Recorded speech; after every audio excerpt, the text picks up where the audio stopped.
So I finally got the chance to play the hidden ones, and this arena fighter, this game is almost perfect. But here's the thing, this game is completely different from your normal arena fighter. If you come from Naruto Storm or Dragon Ball Sparking Zero, this gameplay is completely different than those altogether. So there are a lot of things we're gonna need to cover. But wait, change these settings before you play the hidden ones. Don't tweak, we're gonna get you right real quick. Also, make sure y'all hit the like button and subscribe, because I do a lot more fighting games and a lot more other things on this channel. But let's get it. Alright, I'm gonna get y'all right before the hidden ones, because there's some settings that everybody gonna need to change to make this an optimal, fun, and amazing gaming experience. Let's get right into it. So first things first, when you boot up the hidden ones pre-alpha test, you go to settings. You also have to look at everything that you have and what you have available. But however, I will tell you, number one, make sure your game is on 60 FPS.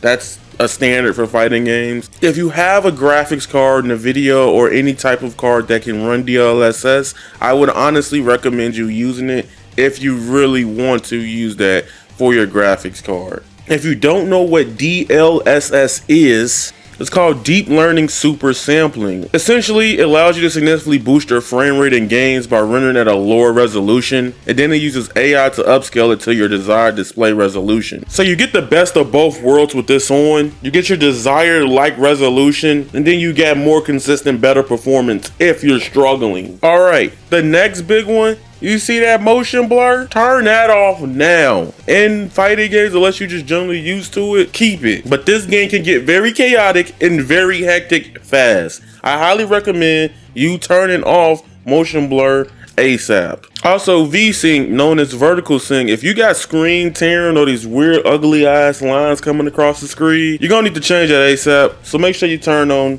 vertical sync. You should always, almost always do this. If you have a low refresh rate monitor, please make sure you turn off Vsync, especially if your monitor is like below 75 Hertz. If you're on phone, you probably don't even have to worry about this, especially on iOS or Android devices, depending on which phone you're using. Now I will explain to you the different types of camera modes while playing the hidden ones. This is important if you're going to be doing a lot of story stuff or just not focusing on PvP as well, to make the game experience more easier to understand and play, and to help you understand to your liking. First one is free mode. Free mode camera only tracks enemies in combat, meaning it's only focusing on the other person in front of you. If you play the story of the hidden ones, there will be fights where you have to fight multiple characters, and to be able to see everything, it's best to have the ability to see everything around you in a lot of instances. Especially if you're one of those people that just can't react to stuff that well, I highly recommend you putting on free mode so you can be able to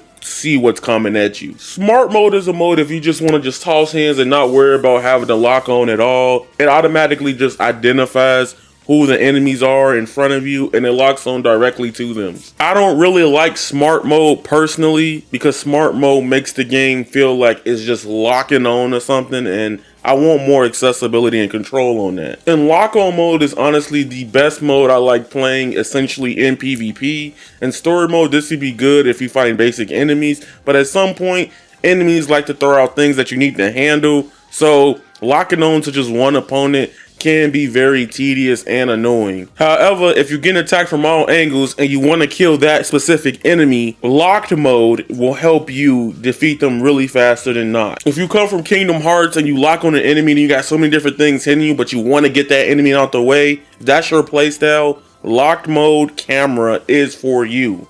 I'm also not a huge fan of auto lock-ons in video games and single players or fighting games, anything like that. I like to have my control, so essentially I just turn off auto lock on. I'll show you 3 examples of the different lock-ons that we have in actual PvP and gameplay. This is the free mode right here, where it's just literally not locked on relatively to the person. You don't want to use this in PvP because they will jump the hell out of you and you would miss some attacks. Even if I'm near the player on free mode, so for example, at this range, it will attack towards them. If I have it locked off, I go that way or that way. But the closer you are, your standards will always hit them. There's also 2 camera options in the hidden ones: horizontal reset, vertical reset. Essentially, it just follows the direction whichever way the player is moving or walking. See how it is in a locked position? This is when both of the settings are off. It doesn't change the orientation, and you can still see the whole field of view with it off. Never turn it on unless you're doing story stuff, but even then, it's not really needed. This is when it's on. See, I don't have to use the analog stick if I'm playing this game.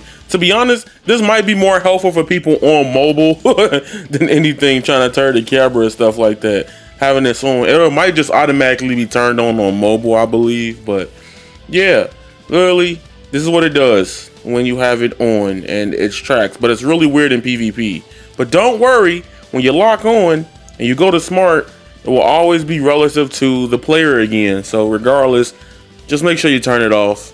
I don't want y'all to go through that hell. You see those diamonds at the bottom? That's your stamina gauge. You can move how many times you want to in the action until you run out, right?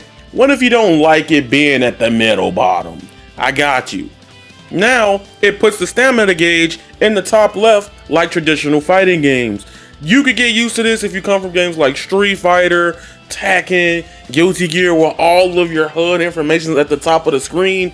I prefer this way more than having it in the bottom, because now I have to look in a different place to see my resources. And now it is in a familiar place that feels like home for me, because now all of my information and my opponent's information are very homogenized in the same places, and it's easier for me to just keep track of everything going on. Okay, I had to come back a couple days later before I finished this.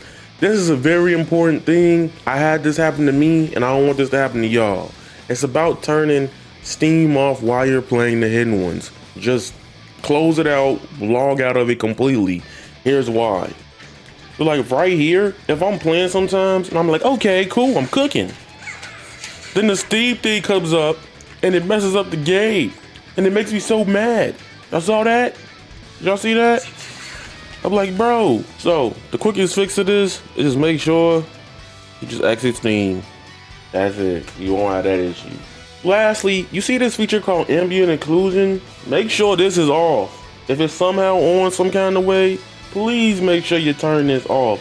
This is trash. I don't never think I've ever seen anybody ever want to turn this on in a video game. It's a rendering technique that kind of simulates how light is supposed to be shown in the scene. If you want better FPS, make sure this is off. I repeat, make sure it's off, man. But if you are on a higher end PC and you want more realistic lighting, I mean, we are playing an anime game. I don't see the reason to turn it on, to be honest with you. So personally, for this game right now, turn that shit off. Again, if y'all enjoyed the video and this helps y'all out anywhere, anyway, or any type of tidbits and things, make sure y'all hit that like button, thumbs up, and comment down below who you gonna main in the hidden ones. I want to know who your favorite character is. I'm playing the girl with the pink hair. I call her, I don't know nothing about the anime. I'm still watching it, but I'm playing pink-haired Hinata. That's what I'm calling it, because that's how she fights to me. And you guys are golden, and that is raw. Squalla, peace, and I'm out.